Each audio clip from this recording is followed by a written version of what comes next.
pour les militaires. 3 nouvelles médailles pour l'armée des champions. L'agent sur contrat Jean-Louis Michaud a obtenu hier la médaille de bronze en paratir 50 mètres carabine position couchée. Une belle récompense pour cet ancien tireur d'élite de la 7e brigade de chasseurs alpins. La judokate Sandrine Martinet a elle décroché l'argent en parajudo J2 dans la catégorie des moins de 48 kilos. Enfin, l'agent sur contrat Hector Denaillé de la gendarmerie nationale est médaillé de bronze en paranatation. Il termine le podium du 200 mètres 4 nages en SM9.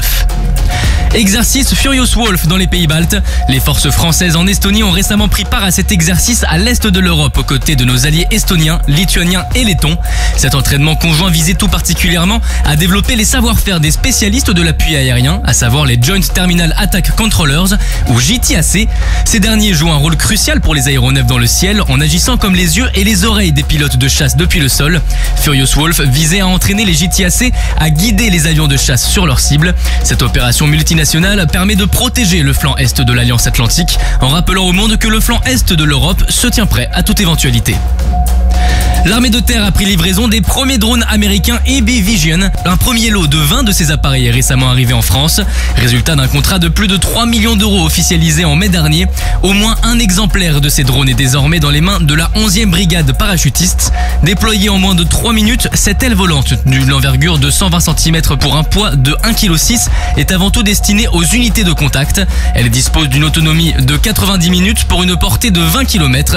De quoi permettre pour le moment de renforcer les capacités de reconnaissance, de détection et d'identification du 1er régiment de hussards parachutistes. Le ministère des Armées fait la présentation de la nouvelle école de l'atome. À l'occasion du point presse hebdomadaire du ministère, le capitaine de frégate Amaury Chapelle a présenté cette école dont il est le commandant en second. Il s'agit de l'école des applications militaires de l'énergie atomique ou EAMEA, plus communément appelée l'école atomique. Ce centre de formation militaire unique au monde prépare au métier de l'atome dans les armées.